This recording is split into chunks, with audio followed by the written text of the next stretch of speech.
Don't compete on price. When you compete on price, it's a race to the bottom because there's always somebody who's going to undercut your prices to scoop the customer up. Customers are not loyal to you when you compete on price, and it's really hard to build a long-term sustainable advantage in business when it's only on price. I got a question from one of my YouTube viewers, love you guys. Colin wrote in, on one of my videos I mentioned competing on price is a recipe for failure. And he's wondering why is that? He said he rents a house in Pretoria. It's a rental property for him, and he has resistance on the price, and every time he drops the price, he gets more business. And when he increases the price, people don't want to go with him anymore. Here's the thing, Colin, and this is a challenge for every entrepreneur because we typically undercut our prices. You have to find something else to make your property stand out beyond how much is it.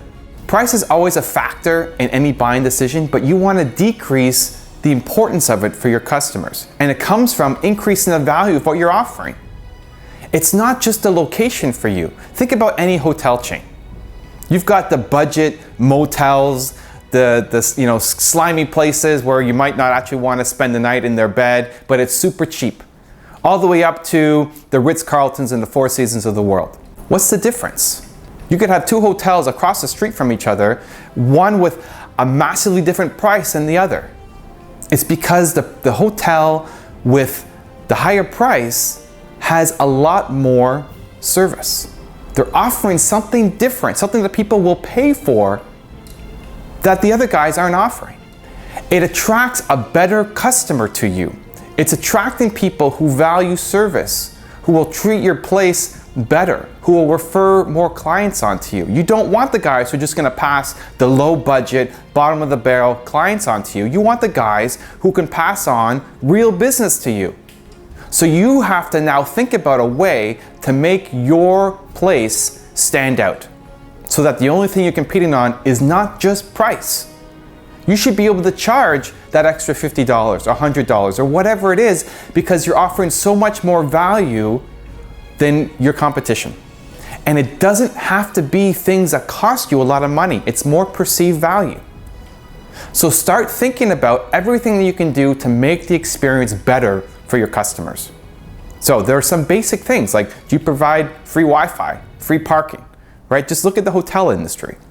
But what else could you do? Imagine the life of somebody who's coming to Pretoria. Okay, they may not have ever been there. Look at a typical persona of your average customer coming to you, or maybe more your ideal customer who's coming to you.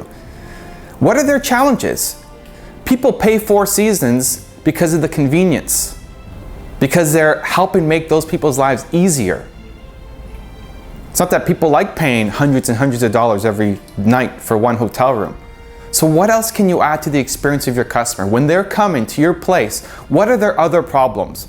Lodging is a problem. You've solved it. But what else do they have to do? Are they tourists? Do they need to know about Pretoria? Would it be helpful to have somebody give them a tour?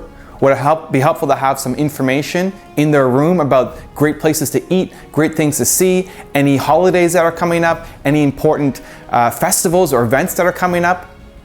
How can you up the value that you're providing so that if you do increase your price by $50 or $100 or whatever it is, you're not going to get that massive drop in business? This is a challenge for every entrepreneur because we typically undercut our prices. And I know it's hard, and I know it comes from a belief that we're not good enough, that we don't deserve to have that money. Where you should be the expert at what you do, and you should care more than anybody else because it's your business. So if you really care about your customers, find other ways to add value to the experience with them so you can justify charging a higher price. When that happens, you'll have a lot more success. And you can apply it to every property you have, every business that you run, and it'll make all the difference in the world. Believe.